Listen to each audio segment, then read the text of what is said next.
Wetwogerera ng'ekigenda okuva mu ggwanga erya Democratic Republic of Congo nga bwe tuzze nga tukugamba nti teweewuunya nnyo nga kyekiviiriddeko abakulembeze b'amawanga gano agaliraanye Congo okubeera nga be bagenda okuba nga ate bava mu buyinza bwabwe oba nga bafiirwa obuyinza bwabwe oluvannyuma lw'okuba nti baakola ensobi ey'okudiployinga amagye gaabwe mu ggwanga erya DRC. Oluvannyuma lw'okuba nti Congo yalondebwa oba omukiise w'eggwanga lya Congo permanent representative mu kitongole ky'amawanga amagatte kati nga mukadde kano ye ssentebe owa kye tuyita UN Security Council mu kitongole eky'amawanga amagatte mu kakiiko kali ak'ebyokwerinda UN Security Council. Wetwogerera nga bano abakulu ebyabwe birabika nga si birungi. Congo tebakomye kugiwa ekyo kyokka zibadde teziribuusa ne tufuna amawulire.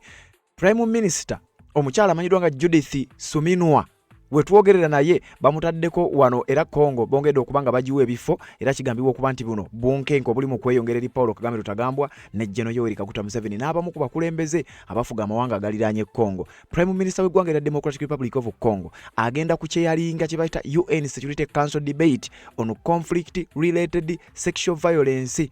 Jukira gye buvuddeko twakuwa amawulire nti amagye gano agaadiployingibwa mu ggwanga lya Congo ebimu ku bikolobero bagenda maaso n'okuba nga bakola abakulu babinootinga.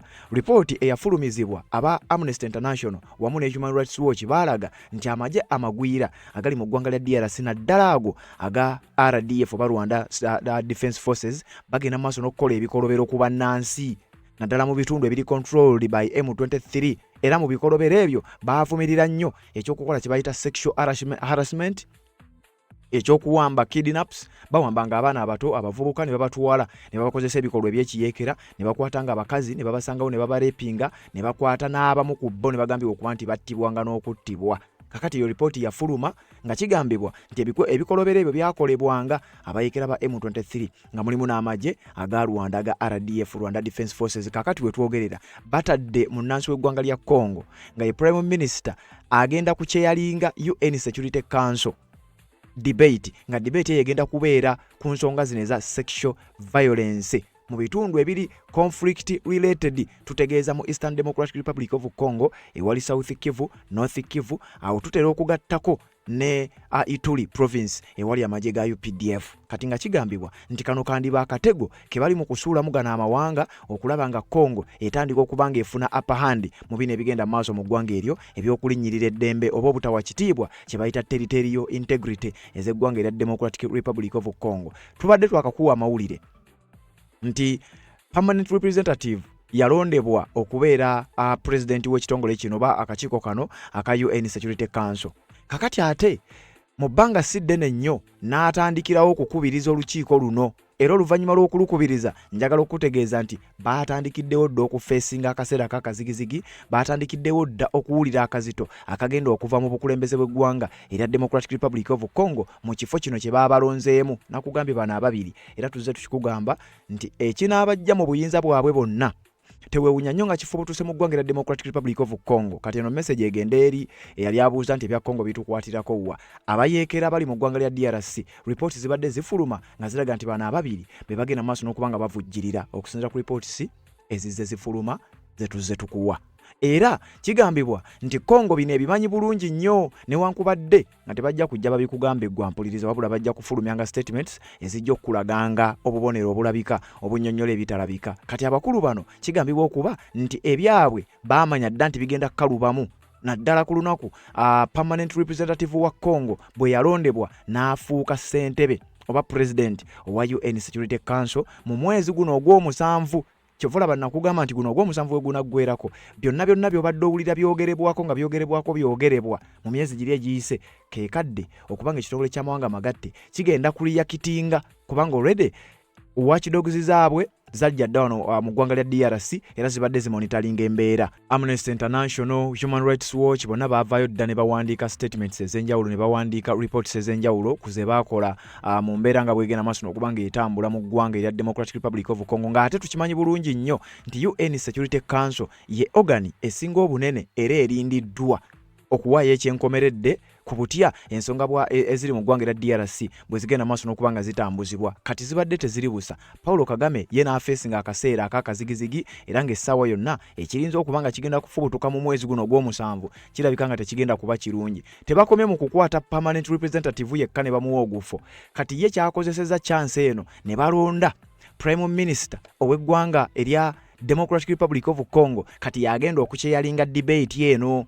Era mu debate eno gye bagenda okutuulamu basuubirwa okugenda maaso n'okubanga babaako measures ze bateekawo, babaako okunyigiriza oba obukwakkulizo obw'enjawulo bagenda okuteekawo nga babuteerawo. Either bano abakulembeze ababiri abagambibwa okuba nti bali mu kuyambako obubinja buno bwa M23 n'obubinja obulala obuligenda maaso mu kuba nga bulinyirira emirembe mu ggwanga lya Congo, oba wandiwulira sanctions empya nga zizeemu okubeera nga zifuluma, oba ebiragiro ebiyinza okuba nga bigenda kutambula mu mwezi gwe gumu ne Prime Minister ne bamugonnomolako obuyinza bwagenda okuba nga atwala, era mu buyinza obwo bagenda kuba badebatinga ku ebyo bye nkugambye ebyafulumira mu report eya Human Rights Watch gye baafulumya gye buvuddeko, era obanga obadde ogoberera twagikuwa. Kati Paulo Kagame tutagambwa ye nekikakasibwa ng'embeera si nnungi naddala ku sayidi eyafubutuka mu ggwanga erya DRC. Kakati wulira ng'era bwe kyasuubirwa, ng'era bwe twakikugamba, nga bwe tuzze gwabadde abigoberera bino. Permanent representative w'eggwanga erya Congo mu kitongole ky'amawanga amagatte naddala mu UN Security Council yatandikiddewo dda era yagenze maaso n'okuba nga akubiriza olutuula ndowooza ze zimu ku ntuula ezisoose nga ssentebe owa UN Security Council muno mwe bagenda okutuula bateeseze butya bwe bagenda okufufuggaza eggwanga lya Rwanda nga baliranga okuyambako akabinja ka M23 akali mu kugenda maaso n'okuba nga kalinyirira emirembe mu ggwanga eryo. Thank you very much. I would like to apologize for the delay, which was caused by the fact that we drafted our presentation in English. And as far as multilingualism is concerned, and being a French-speaking country, we have to switch in French. And it's good for all people, including the Congolese people, to understand what we are doing here. Okumanya omusajja ali serious bamuyita ambassador Zenon mu Congo Ngai, permanent representative ow'eggwanga erya Democratic Republic of Congo mu kitongole ky'amawanga amagatte offices ziri mu kibuga New York eky'eggwanga erya United States of America. Kakati wuliriza omusajja agambye mu lutuula lwe yatandikiddemu oba muzimu ku ntuula ze yatandikiddeko, Paulo Kagame lutagamba bino tagenda kubyagala. Omusajja yagambye nti mutusonyiwe tugenda kwogera bino mu Lufalansa. Lwaki? Nti twagala abantu betukiikirira bannansi b'eggwanga jjukira ono akulembera mukadde kano kati akulembera UN Security Council, naye agamba abantu ba Democratic Republic of Congo balina okuwulira, basinga kuwulira Lufalansa, basinga kuwulira Lulingala n'Oluswayiri. Naye ate wano mu Security Council we tutudde ennimi eziringa ezikozesebwa kweza abakongo ze bawulira kuliko Lufalansa na Lungereza. Kino kiba kitegeeza waliwo n'ennimi ezimu naye nkugamba bannansi b'Ekongo ze bawulira Lufalansa na Lungereza nga ziri official zikkirizibwa okukozesebwa mu kitongole ky'amawanga amagatte. Kati n'asalawo nti tetugenda kukozesa Luzungu, leka tukozese Olufalansa newankubadde nkimanyi bamu ku bammemba batudde wano bategeera nnyo Oluzungu okusinga Olufalansa. Bana batranslatingira focus esinga ku bantu b'eggwanga era Democratic Republic of Congo n'ab'e Rwanda betaaga okumanya ti ekigenda okujja ku mukama waabwe, ekigenda okujja ku president w'eggwanga lya Rwanda tekigenda kuba kyangu nnyo, tekijja kubanga kimwanguyira era tajja kubanga akyagala. Naye we twogera ku Paulo Kagame tetutegeeza Paulo Kagame yekka, tutegeeza n'abamu ku bakulembeze minywanyi gye abagenda maaso n'okubanga bavujjirira abayekera ba M23, abagenda maaso n'okubanga bateekawo embeera nga bw'ogenda okugenda maaso n'okubanga owulira. Kyokka bino nga bigenda maaso nga ne Prime Minister gwe nkugambye omukyala amanyiddwa nga Judith Suminwa, oyo naye ate ayina meeting gyakubiriza oba gye bamuwadde akubirize nga bino byonna kazito akali mu kuteekebwa ku bakulu bano abagambibwa okuba nti bali mu kuvujjirira obubinja obugenda maaso n'okuba nga butigomya eggwanga erya Democratic Republic of Congo. Kakati ngenda kukulaga nti babadde baakatandika Paulo Kagame yategeereddewo ye ne banywanyi bwe njogera ku Kagame mba ntegeeza ye ne bwe balinnya mu kimu baategeereddewo nti bino ekyamazima tebigenda kuba birungi. Jukira aba M23 mu ggwanga lya Congo nakugamba nti mu bumu ku bukodyo bwe bakozesa n'ebimu ku byokulwanyisa bye bakozesa ebyo kikakasiddwa era kyakakasibwa nti bibaweebwa amawanga gano.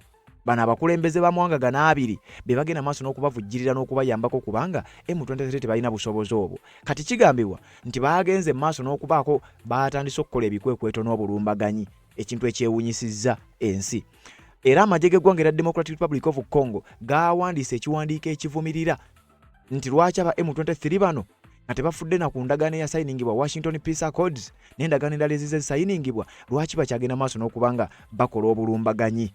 ku bannansi mu ggwanga erya DRC nga buno bwe bumu ku bujulizi obuli mugenda maaso n'okubanga bweyongera obugenda okuluma basajja bakulu naddala mu kitongole ky'amawanga amagatte kitegeeza bali mu kubanguyizaako era permanent representative ow'eggwanga eryo amanyiddwa nga ambassador Zenon Mukongo Ngeyi yafunye eddewo okutandikira ekijja kiyinza okuba nga si muntu Paul Kagame Rutagambwa ne banne balabika bagenda kufeesinga akaseera ak'akazigizigi nga bwe njagala owulire kuba ekiwandiiko ngenda kikuwa nsonga z'obufumbo olina omwami naye ng'akutawaanya olina omukyala ng'akutawaanya bajja ne bakwagalako ne bagenda gwe alina ebizibu mu byenfuna nga sente zikuyita mu ngalo wooteeka sente zifa bufi b'owola tebazza gwe aloota ng'ogwa mu nnyanja gwe alumizibwa omutwe nga guganja okuwona naawe aloota ng'ebintu bikozesa ensonga z'obufumbo nina ekifo ku mugga awali amayinja wennyambululirako ebisiraani ekigwa ekifiiriza omudibo obutaganja obutaweebwa nzijanjaba abantu ab'enzikiriza zonna nsiŋŋaanibwa njeru ku lw'ejjinja gwanjagala kuba ku nnamba yange eyo naawe ali ewala ennyo yita ku WhatsApp.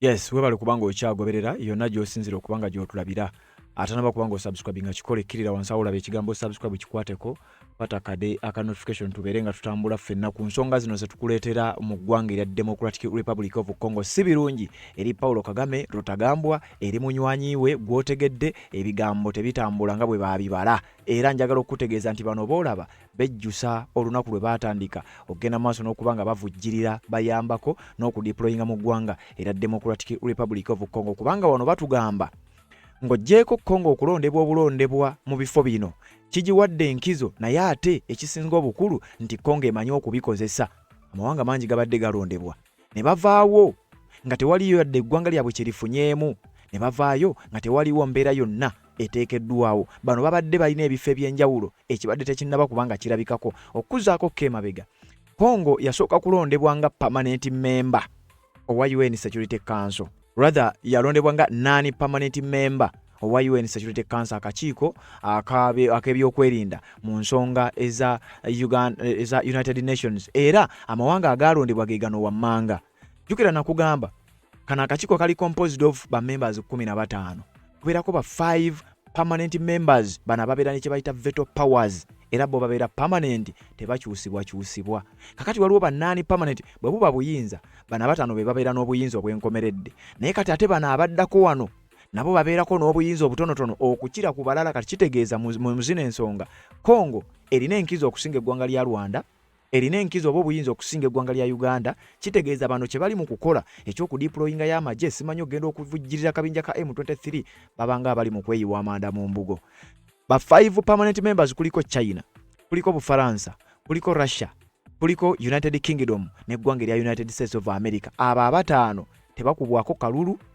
tebakyusibwa babeerako mu kifo ekyo ebbanga lyonna paka we banaayagalira oba oba oli awo paka ekitongole kino lwe kinaasaanyizibwawo ekyamawanga amagatte kye njogerako then bannaani permanent members bo babeera n'ebisanja era buli omu ebisanja bye bibaako ne lwe biggwako wabula DRC ge gamu ku mawanga ng'ebisanja byabwe bikyaliko kakabanga wuliriza eggwanga lya Bahrain bano ngenda kuzaayo ne lwe baabalonda eggwanga lya Bahrain ekisanja kyabwe okubeera nani permanent member kigwako 227 Colombia DRC Denmark Greece Latvia Liberia Pakistan Panama n'eggwanga lya Somalia kakati wuliriza Bahrain bagwako 227 Colombia bavayo 227 DRC Democratic Republic of Congo bavayo 227 Denmark 226 Greece 226 Latvia 227 Liberia 227 Pakistan 226 Panama 226 ne Somalia 226 kitegeeza guno omwaka agamu ku mawanga gagenda kuvayo naye DRC ekyaliyo kati nga bano gye bali bagenda maaso n'okubanga bakozesa omukisa guno era kigambibwa okuba nti abali emabega wa M23 beebyabwe birabika tebigenda kuba birungi naddala eddakiika n'emu olw'ensonga Congo etandise okukozesa platform eno bulungi nnyo era ng'ekijja kiyinza okuba tekigenda kuba kyangu nnyo gye bali kakati bano abakulu wuliriza The Security Council has primary responsibility for the maintenance of international peace and security.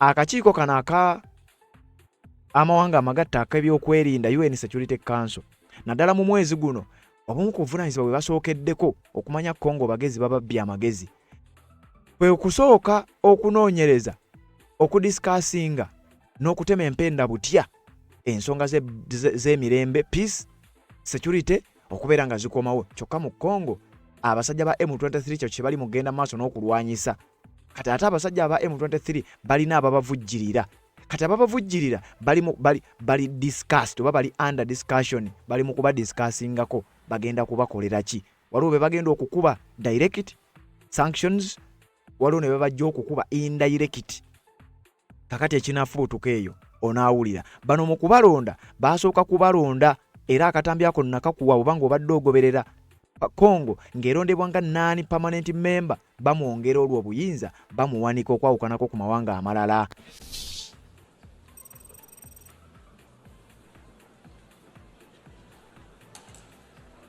Having obtained the required 2/3 majority and the largest number of votes, Bahrain, Colombia, the Democratic Republic of the Congo, Latvia, and Liberia are elected members of the Security Council for a 2-year term beginning on January 1st, 2026.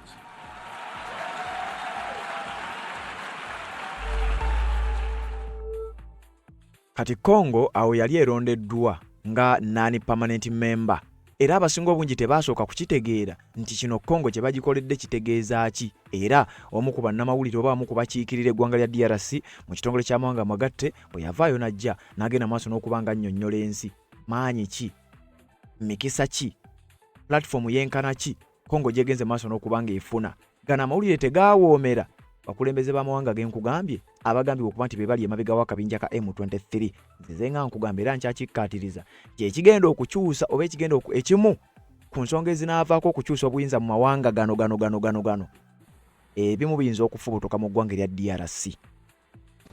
Ladies and gentlemen of the press, today marks a defining moment for the Democratic Republic of the Congo.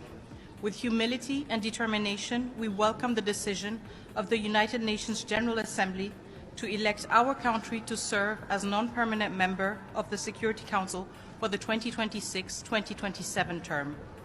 On behalf of the President of the Republic, His Excellency Félix Antoine Tshisekedi Tshilombo, and in the name of the Congolese people, I wish to express our deep and sincere gratitude to all member states that supported our candidacy.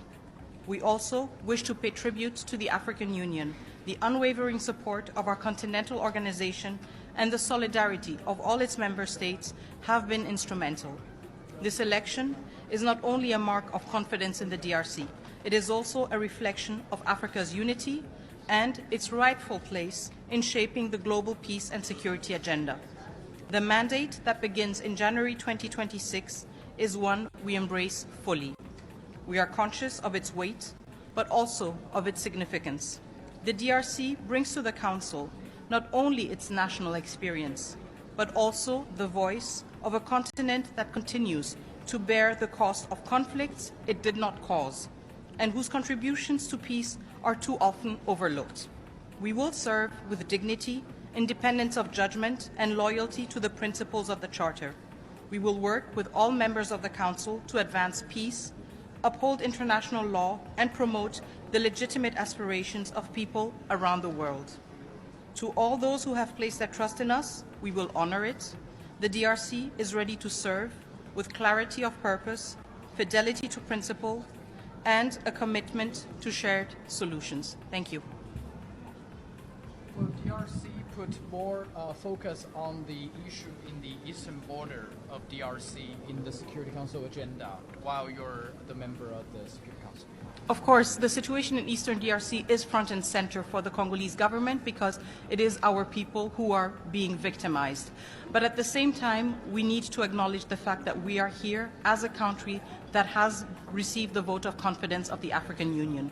We will most certainly come to the Security Council bearing the experience of a country that knows what it is like to have decades of conflict, that has a thorough understanding of the challenges of peacekeeping operations and protection of civilians issues, as well as the convergence between conflict, natural resources, and environmental changes. And this is the experience and expertise we wish to bring to the table, not to serve our own interests, but to serve the interests of humanity, because we know that the situation in the DRC is not an individual or isolated one. We have a lot of crises around the world, and we want to contribute with the strength of our experience and our expertise to the resolution of these challenges. Thank you. Okugezaako kunnyonnyola butya Congo bwebenefitinze even before nga tebannabana kubanga batuula mu office eyo mu butongole okugenda maaso n'okubanga bakwasaganya kye bagenda okwasaganya kati kyonna abazungu bano kye bali mu kubalira eggwanga lya DRC kirabika kigenda kunafuya bano abakulu ababiri abaliraanye eggwanga eryo era bagambibwa okuba nti be bali emabega w'akabinja kano aka M23. Tubadde tukyali ku Congo, twali tukyali ku Congo kulondebwa nga nani permanent member mu kitongole kino eky'amawanga magatte ku kakiiko kali aka UN Security Council.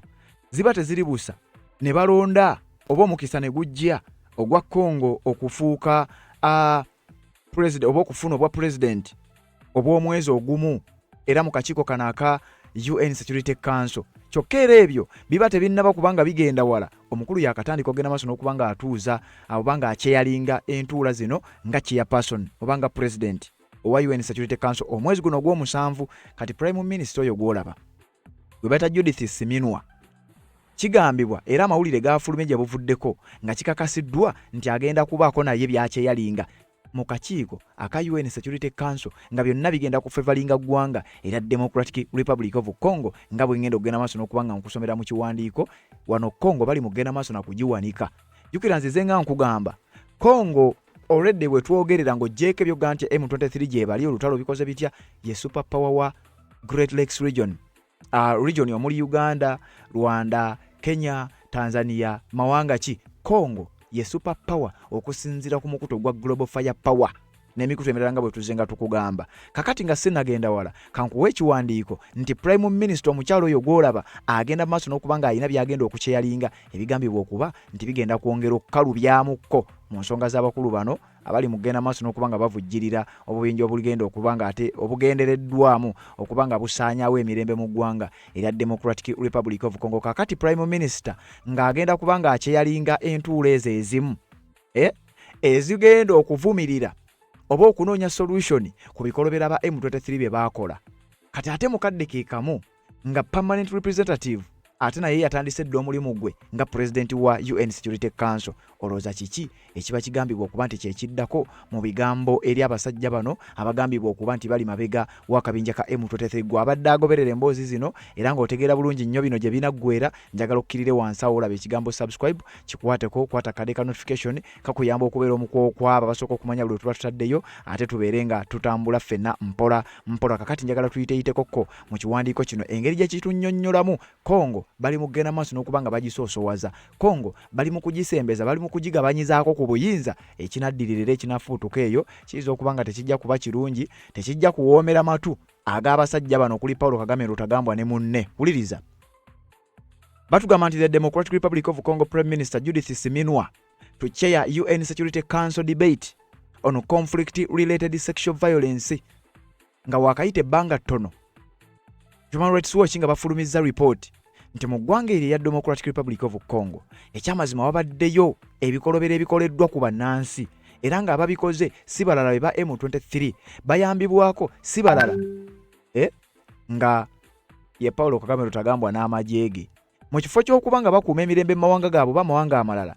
Bano njagala okutegeeza bali mu kuvujjirira bintu byakulaba nga emirembe gisaanawo mu ggwanga erya DRC n'abantu bayo bafaananeko nga bo bakulembera. Kati wano ekiwandiiko kitugamba nti ono Prime Minister wa ggwanga erya DRC bamuyimusizza bamuwadde obuvunaanyizibwa obw'okubanga yagenda okukubiriza olutuula oba debates ezigenda okubanga ziteesa ku nsonga zino. Kano kaba kabonero akalaga nti Congo mu kugiyimusa ekigenda okufubutuka eyo si kya bulijjo.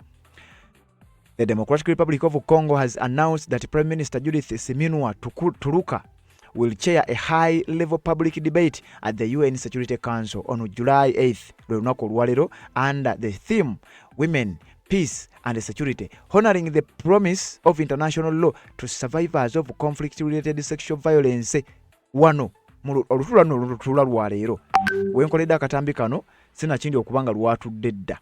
Mu lutuula luno bagenda kuba bakubaganya ebirowoozo ng'ono nno Prime Minister wa Congo ndoza kamukutereko naawo obeere nga bw'omulabako. Prime Minister w'eggwanga erya Democratic Republic of Congo agenda kubanga yakubiriza olutuulo olwo ekintu ekigenda okuboostinga n'okwongera amaanyi eggwanga lya DRC. Wuliriza, mu lutuula luno Prime Minister wa Congo lwagenda okukubiriza ebyogenda okwogerwako nga bwe nkugambye bye bikolobera ebikolebwa mu bitundu ebibaddemu entalo oba ebirimu entalo ng'ebimu ku bitundu ebyo tusobola okugyayo eggwanga erya Democratic Republic of Congo mu Eastern part ewali North Kivu ne South Kivu abayekera ba M23 gye bali nga balireetinga ku lipooti eyafuluma eya Human Rights Watch yali evumirira ebikolobero Kagame bye yali avujjirira ba M23 ne bakola wamu nga bali wamu n'amagye ga RDF. Kakati batugamba nti olwaleero ng'ennaku z'omwezi 8 omwezi ogw'omusanvu omwaka 2026 ekitongole ky'amawanga amagatte ekya United Nations wansi w'akakiiko akavunaanyizibwa ku byokwerinda ka UN Security Council Prime Minister w'eggwanga erya Congo omukyala Judith Suminwa Turuka yagenda maaso n'okuba ng'akubiriza olutuulo olwo. Congo bagiyimusizza bagitadde ku mwanjo kakati be balinga abasalawo. Kati jjukira ensonga zonna eziva mu UN ku nsonga za M23 ensi yonna nga ne bakagame bennyini balindiridde okulaba kiki ddala abasajja b'ekitongole ky'amawanga amagatte kye bagenda okutukola. Kakati ate baddidde bannansi ba Congo abakungu ba Congo be batadde ku mwanjo ku bigenda osalibwawo onaawulira. As the current president of the United Nations Security Council, the DRC says, it will use its presidency to place civilian protection, the fight against impunity, and the women, peace and security agenda at the center of international discussions. Paulo Kagame Lutagambwa wetwogerera nga si birungi ne banywanyi be abagenda maaso n'okuba nga bavujjirira akabinja ka M23 batugamba engeri gye kiri nti kati president wa UN Security Council munnansi w'eggwanga erya Democratic Republic of Congo baategeeza nga bwe bagenda okukozesa omukisa guno era tebadisappointinze. Ono akozesezza obuyinza bwe n'alonda munnansi munne w'eggwanga lya Congo Prime Minister amanyiddwa nga Judith Suminwa Turuka akyeyalinge olutuulo olwo badisikasinge ku nsonga ezo ezigenda maaso mu ggwanga erya Democratic Republic of Congo. Si Congo yokka nno by the way n'amawanga amalala agalina embeera efaanana bwetyo naye nga Congo gye bali mu kusoosowaza kubanga gye bava bombi. Uliriza. Kinshasa says the debate will amplify the voices of survivors while calling on the international community to strengthen accountability, improve access to justice and reparations, and better protect civilians affected by armed conflict.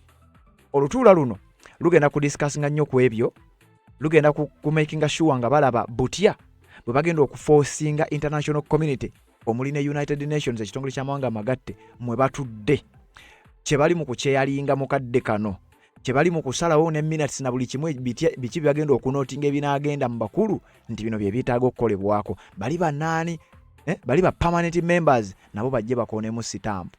Kati jjukira ono nani permanent member olwaleero yalina president wa UN Security Council ate ne president wa UN Security Council alonze agenda okukyeyalinga entuula zino oba olutuula lwaleero olugenda okubeerako bino. Olowooza kiki ekiddako eri Paulo Kagame ne banywanyi baabwe ekigenda okufubutuka e Congo nakugamba era nja kukiddangamu ekinaatwala abakulu bano ababiri teweewuunya nnyo nga kifubutuse mu ggwanga erya Democratic Republic of Congo oba teweewuunya nnyo nga kikoze contribution ennene ku kugenda kwabwe nga kivudde mu ggwanga lya DRC.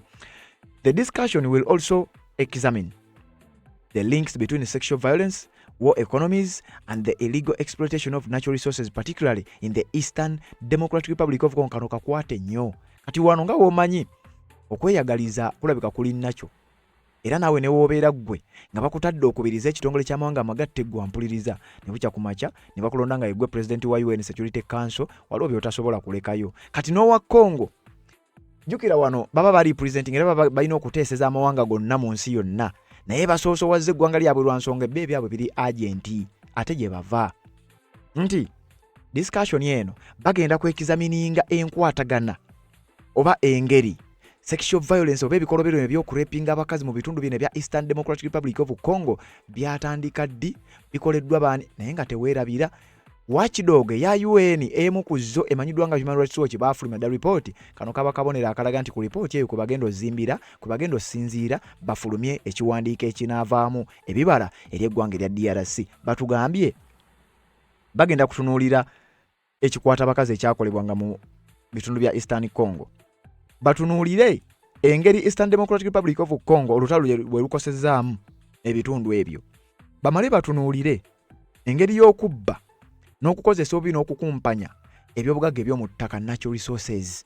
Tokka nga jjukira nakuwa amawulire gye buvuddeko nti gano amawanga abiri abakulembeze abo boolaba nti amawanga gaabwe reports zibadde zifuluma nga be bamu ku basinga okubba ebyobugagga eby'omu ttaka mu ggwanga lya Congo. Kati Congo ekutte enkasi mu kitongole ky'amawanga amagatte gamba tugenda kunoonyereza mu kaseera kano, tugenda kudiscussinga tulabe ddala ebyobugagga bino bibadde bibbibwa bitya, ani abadde abibba, abadde abitwala wa.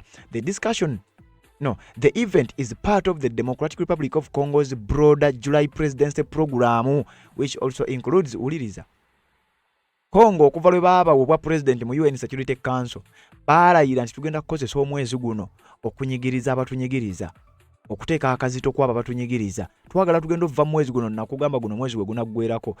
Byobadde owulira byonna ebya M23 biyinza okusigala nga bikyaliyo era nga bakyakuba bakyakola ki, naye amaanyi Congo gegenda okuva nago mu kitongole ky'amawanga amagatte gagenda kuba mangi. Obukulembeze bwa Paulo Kagame Lutagambwa n'obukulembeze bwa munywanyiwe bujja kuba bweyongedde okubeera mu lusuubo. Muzimu ku nteeseganya mamini ku discussions ezigenda okubeera mu lutuula lwa leero July 13th aba ezimu mu mwezi guno gwa July ezisinga okuba ezigenda okubeera tense oba ezigenda okuteeka abantu bano ku bunkenke. Area Formula Meeting on Natural Resources Conflict and Peace nga 13 omwezi guno ogw'omusanvu bagenda kuteesa ku Natural Resources Conflict and Peace, era wansi w'obukulembeze bw'abano bannansi ba Congo nga bebabikubiriza nga 21 ogw'omusanvu bagenda kuba n'omutwe ogugamba High Level Debate on Natural Resource Governance and as a Foundation for Peace and nti ebyobugagga by'omu ttaka bino bagenda bikozesa batya okulaba nga bireetawo mirembe so si kuleetawo ntalo. Kati kitegeeza bano ababadde babiyiikuula nga babibba bayinza okuba nga tebajja kukifunamu. The Congolese government says its presidency aims to use the country's experience to advance international efforts for peace, justice and civilian protection. Congo egenda kukozesa omukisa guno ogwagiweereddwa babeere nga bagenda mu maaso n'okuba nga ate bakola ekisoboka. Ayagala okufuna ekiwandiiko kino kubanga bakugamba kikyali kiwanvu. If you want to read the full press release, genda ku website ey'omukutu ogumanyiddwa nga Extra Africa official website yaabwe, ojja kufuna ekiwandiiko mu bujjuvu ekijja okulaga bino nga Prime Minister omukyala amanyiddwa nga Judith Suminwa Tuluku bwagenda maaso n'okuba nga akubiriza enkyula zino, kyokka ng'ate ne mukama we permanent representative ow'eggwanga erya DRC ku kitongole ky'amawanga amagatte ye president wa UN Security Council wetwogerera. Ekintu ekiri mu kuteeka obunkenke era ekiri mu kwongera obunkenke eri abakulembeze b'amawanga gano agagambibwa okuba nti gabadde gabba, gabadde gakukusa, gabadde gavujjirira akabinja ka M23 n'okubba ebyobugagga eby'omu ttaka eby'eggwanga eryo. Kakati wetwogerera balabika nga bagenda kukifuuwa bakizza munda kubanga eggwanga lya Amerika amawanga gali ga permanent members kyonna kye bali mu kubalira Congo, kye bali mu kubalira Tshisekedi, Kagame ne munne balabika tebagenda kukyagala era nakugambye ekinaasaanyawo obukulembeze bwabwe teweewuunya nnyo nga kifubutuse mu ggwanga erya Democratic Republic of Congo. Kakati njagala tugende tuvudde ku Judith Suminwa kyokka ne permanent representative omukulu naye agenda maaso n'okuba nga akakkala byegijje. Kati alina obuyinza obulonda era asobola okutuula n'agamba nti kati leero ono gwe agenda okulonda. Jjukira ne Uganda nayo eyogerwako nti naye yinayo amagye mu Congo newankubadde nga go galwanira ate ku sayidi ya Congo, naye ebintu tebitambulanga oba tebiringa wetubyagala bibe. Ekigenda okufubutuka mu ggwanga lya Congo teweewuunya nnyo nga kyekiyambyeko oba nga kyekyanguyizza abakulembeze b'amawanga agamu abaliranye eggwanga eryo okuba nga badduka n'okuva mu buyinza bw'amawanga nga Democratic Republic amawanga gaabwe nga omukulembeze w'eggwanga erya Democratic Republic of Congo afuuke nga kati yasalawo yategeerera kye bayita Great Lakes Region. Kakati wuliriza, njagala kutwala mpolampola ensonga nga bwetambula. Kagame n'akabinja kaka M23 balabye guli gutyo ng'embeera bayinza obutamalaako nayo. Njagala owulire kye bakoze.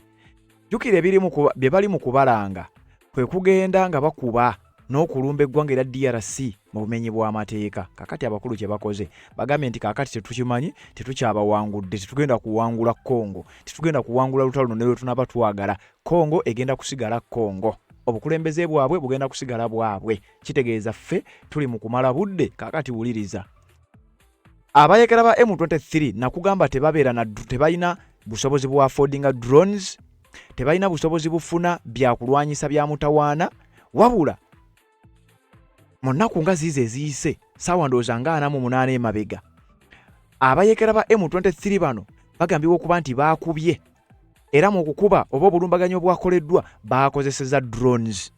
ekintu ekyayongedde okulaga nti kakati Kagame alinga awanise alinga akkiriza nti kati oba munkube kansigale nga nnyambako abayeekera bange okusobola ogenda maaso. Jjukira nakugamba nti Kagame tasobola ku withdrawinga mu ggwanga lya Congo ate era kiyinza omukalubirira okusigalayo. Kati ndowooza osobola okutegeera kye kitegeeza. Musajja wattu ali mu kattu.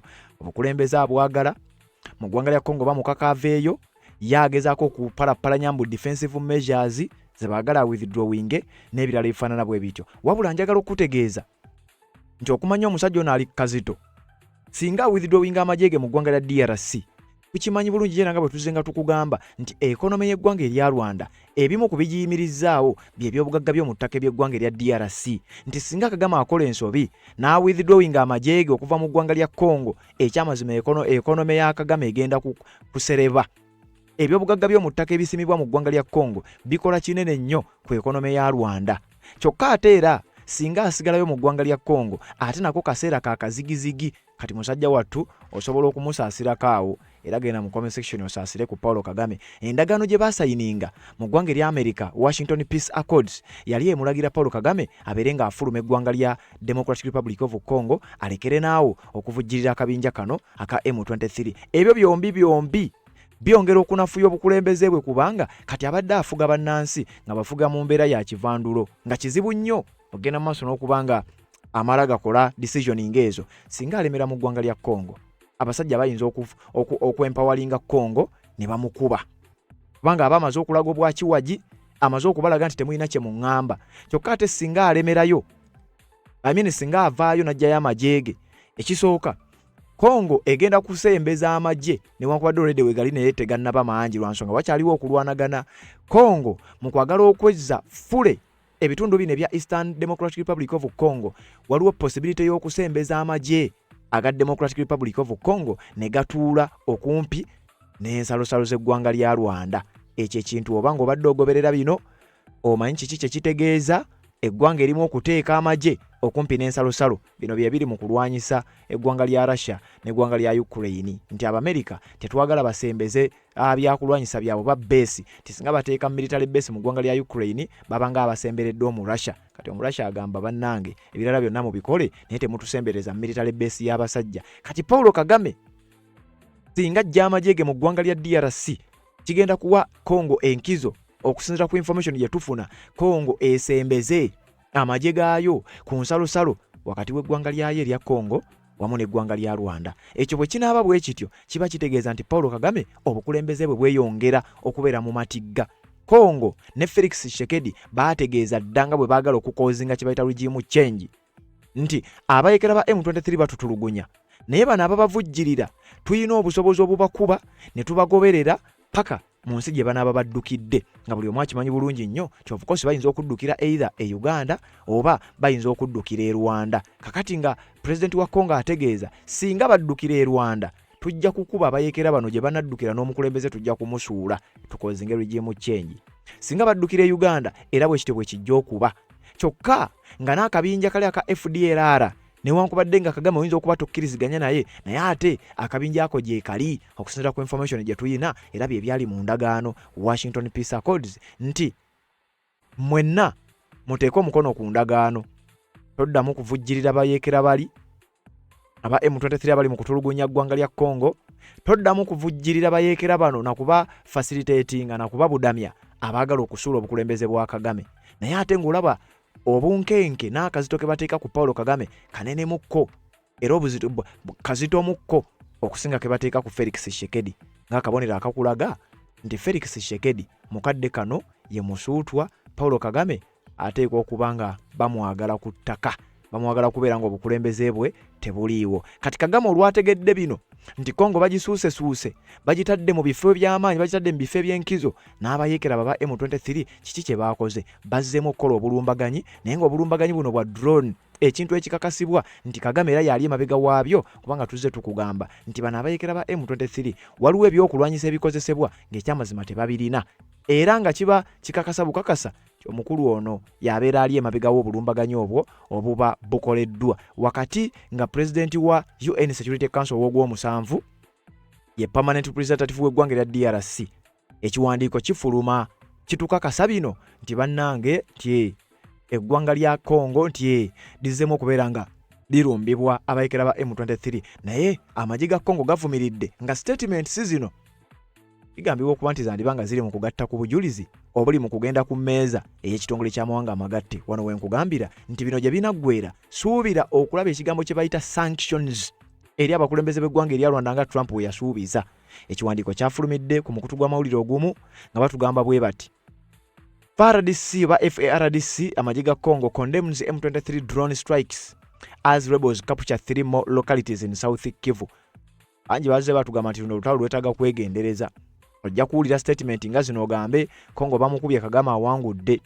Kumbe abasajja banoonya statement egenda kukola mawulire eri mu kitongole ky'amawanga amagatte n'okwongera okuteeka akazito ku mukulembeze w'eggwanga lya Rwanda kubanga kyamala dde okukakasibwa nti zino drones zonna bw'oziwulira mu lutalo Kagame y'abaazi bawadde aba M23. Ate nga kigambibwa nti ne mu ba M23 mwennyini abakulu bano baleka be bagenda ne bazooperatinga bannamagye b'eggwanga erya Rwanda aba RDF. The Armed Forces of the Democratic Republic of Congo has accused the M23 movement and Congolese Alliance rebels of carrying out armed drone attacks against civilian areas in North and South Kivu provinces following the rebels' latest territorial gains in the Eastern Democratic Republic of Congo.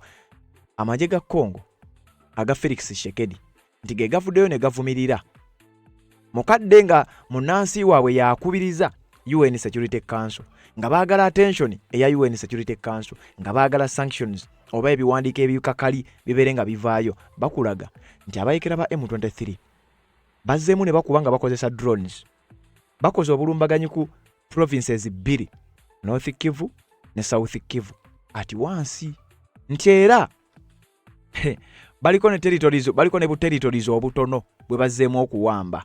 Olowooza kano tekandiba akatego era olowooza Paul Kagame bukyanga azannya kano tebakamuzannye abayekera ba M23 yabavujjirira ate nga kigambibwa nti mu bayekera bano mubaamu abamu nga bannamagye ba RDF ne babambaza nga aba M23. The accusations came after M23 fighters captured the localities of Kakenke, Moko and Nyaruhinga in the highlands of Fiji territory, South Kivu province on Sunday morning following intense fighting. Nti abayekera bana ba M23 bagenzo okukola obulumbaganyi buno nga babadde baakamala okukola obulumbaganyi bwe baakola ku Sunday ne bawamba ebitundu 3 okuli Kakenke, okuli Muko ne Nyaruhinga. Ebifo bino nga bisangibwa mu nsozi eze Fiji territory mu South Kivu. South Kivu eyo ye wasinga okubeera olutalo kubanga South Kivu eri kumpi eba eri ku njegooye goba eri ku nsalusalo ey'eggwanga erya DRC, eggwanga erya Burundi wamu n'eggwanga erya Republic of Rwanda. Era eyo ye wali n'obumu ku bufo obwali bwalema akulu bano nga baabalabula nti obwo bote mugeza ne mubukwatako mujjukira bwe baalumba ekitundu ekimanyiddwa nga Uvira ebyaddirira obanga obadde ogoberera ebyo ebintu nabikuwa bulungi nnyo. Kakati mu nsozi zino gye babadde bagenze era bagenze ne bakuba era oluvannyuma lw'okukuba baliko ebifo bye baawambye. Ebifo ebyo kakati we twogerera bitandise okugenda maaso n'okubanga bikola statements mu kitongole ky'amawanga amagatte kubanga already mu kadde kano bakozesa chance eyo nti munnansi wa Congo omukungu wa Congo permanent representative kati yali mu ntebe yatudde yagenda maaso n'okubanga alamula. Kati mu nsozi eyo bagenze ne bakuba mbu aba M23 ne babako bye bawamba. The rebel movement later released the videos and the photographs showing its fighters in the newly captured areas. The 3 localities are considered strategically important, with the military analysts saying their capture could open routes towards Baraka City and Tanganyika province. Nti era batadde ne bu video abayekera bano mbonga balaga bali mu bibuga ebyo mu territories ezo ze bawambye mu nsozi ezeeyo eza Fizi.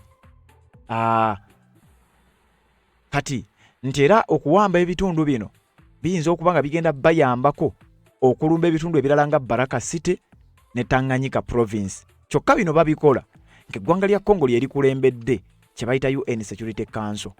Kino kiba kitegeeza nti ssaawa yonna Congo buno buba bujulizi bweyinza okusinziirako okugenda maaso n'okubanga eyisa obanga eyinfluencinga okuyisa ebiragiro ebikakali omuli ne zi sanctions eziyinza okuleetera obuzibu obukulembeze bw'abasajja bano abamu. Pulezidenti wa UN Security Council w'omwezi gw'omusanvu buno bwe bumu ku buvunaanyizibwa bw'atandikiddeko. A day earlier, M23 rebels, together with their Twirwaneho allies, captured Point Zero, a strategic hill overlooking key routes linking to the highlands town of Minembwe, the Mwenga Highlands and the lakeside town of Baraka along Uliriza. Nti bano mu kuwamba ekitundu kye bawambye naddala olunaku olwayise nga bayambibwako Paul Kagame nga kino kyo kyakakasibwa dda. Babadde balwana waliwo akabinja bakayita Twirwaneho. Kataka kabinja kali mu kulwanirako side ya M23 ne RDF. Era kyovula bulijjo bagiyita eyo coalition simanya M23 RDF Twirwaneho allies oba coalition. Tibe bagenda maaso n'okubanga bakola bino. Era oluvannyuma lw'okukola bino kireetera amagye g'eggwanga erya DRC okubanga ganafuwa naddala mu bitundu ebimu ebiri awo. Era kigambibwa nti okuwamba ebifo bino bano abakulu bandibanga bagenda kufuna amaanyi okugenda okuwamba obitundu ebimanyiddwa nga Tanganyika ne Baraka naddala side eyo mu Eastern Democratic Republic of Congo mu South Kivu. Kati amagye ga Congo gawandiise ekiwandiiko luva okwaya nga bavumirira ekikolwa kino ekyakoleddwa era ng'ekikolwa kino bakiteeka ku Paul Kagame akulembera eggwanga lya Rwanda. Kyokka nga Permanent Representative wa Congo atudde wali mu ntebe agenda maaso n'okubanga alamula akabonero akalaga nti wadde owulira nti ekiwandiiko kiraga nti Congo yeevumiridde era ng'olaga nti yeringa ekubiddwa gayinza okubanga si mawulire malungi eri musajja mukulu Paul Kagame ne banywanyi be abali mabegawo okuvujjirira akabinja kana aka M23 nga bwe ndi mu kugenda maaso n'okubanga ate mbikutuusako kakati nga sinaba kubanga ngenda wala kiriza mpiteeyiteko mu bubaka bwe munteera wano mu comment section nga bulijjo tero bagamba nti kirira wansi awo olaba ekigambo subscribe kikwateko kwata kade aka notification kakuyamba okubeera omu ku abasooka okumanya buli we tuteekayo ensonga yonna n'obanga ate otambula naffe. Nja basaba mu subscribinga ku backup channel yaffe ntera okugiteekawo wansi mu bigambo ebya bbulu era gwe amaze okugisubscribingako kyokola kya mutawana nnyo bw'oba tonnaba kikole tubeere nga ate tutambula. Kakati njagala kuyitaayitako mu bubaka bwe nsangako sayidi wano nga sinasoma bubaka ngenda maaso n'okwebaza abantu abagoberera omukutu guno era abataguvaako naddala abawangalira mu ggwanga lya UK mu mawanga nga United States of America. Mami wange Mami Irene okuva Spain we bali kubangako nga tovaako. Mama Kevin okuva Switzerland we bali kubanga obeerako. Mami wange Mama London we bali kubanga obeerako. Mama Joy kubeera ku mukutu ogwa Redson TV. Mami wange Elizabeth omulungi ennyo bali kuba nga tokoowa kubeera ku mukutu guno ogwa Redson TV ate n'okwagala enkyukakyuka mu ggwanga lyo. Bannange mwenna abagoberera omukutu guno nga musinziira gye musinziira mbaagala nnyo naye naddala bano abajja mu comment section. Jeni Zawedde Kigozi we bali kubanga obeerako message yatuuse bulungi nnyo ku mukutu guno ogwa Redson TV. Comment section eno njagala nnyo mugifuule bize kubanga eno tunyumirwayo nnyo kubanga tubanga abawuliziganya. Sentongo David we bali kubanga nawe obeerako obubaka bwatuuse side eno. Diana Kyobutungi nga bulijjo bali kubanga nawe obeerayo. Mwagale Judith nawe bali kubanga obeerako obubaka bwatuukidde ddala bulungi nnyo ku mukutu guno. Ono bamuyise Anampiina yoza Nampiima Saara nawe bali kubanga kwoli. Immaculate nawe bali kubanga ogoberera obubaka bwatuuse bulungi nnyo. Olwamise Okia Simon Morris nawe bali kubanga ogoberera obubaka bwatuuse. Nsubuga Ivan nawe bali kubanga kwoli message yatuuse. Nakawesi Fatuma nawe bali kubanga ogoberera. Juliet Christensen nga bulijjo nawe bali kubanga kwoli. Namukisa Safina message yatuuse. Ndagire Mariam message yatuuse. Zainab Alum message yatuuse. Kamande Mande nga bulijjo message yatuuse. Eric Nyakojo message yatuuse. Olwamise Shamia Nasozi nga bulijjo message yatuuse. Scovia Mutibwa nga bulijjo message yatuuse. Sentongo David message yatuuse. Nakawesi Fatuma message yatuuse. Kamande Mande nga bulijjo message yatuuse. Niwo mulala wano n'abalala mwenna abataddeko obubaka bwammwe ku mukutu guno ogwa Redson TV mbeebaza okubanga mutambula naffe ebbanga lyonna naddala mmwe abaaka subscribinga. Genda maaso n'okubanga owandiika mu comment section obubaka obwo tubeere nga ate tutambula nabo tuwuliziganye mu updates ezigenda okubanga ziddako. z'obufumbo olina omwami naye ng'akutawaanya olina omukyala ng'akutawaanya bajja ne bakwagalako ne bagenda gwe alina ebizibu mu byenfuna nga sente zikuyita mu ngalo wooteeka sente zifa bufi b'owola tebazza gwe aloota ng'ogwa mu nnyanja gwe alumizibwa omutwe nga guganja okuwona naawe aloota ng'ebintu bikozesa ensonga z'obufumbo nina ekifo ku mugga awali amayinja wennyambululirako ebisiraani ekikwa ekifiiriza omudibo obutaganja obutaweebwa nzijanjaba abantu ab'enzikiriza zonna nsiŋŋaanibwa njeru ku lw'ejjinja gwanjagala kuba ku nnamba yange eyo naawe ali ewala ennyo yita ku WhatsApp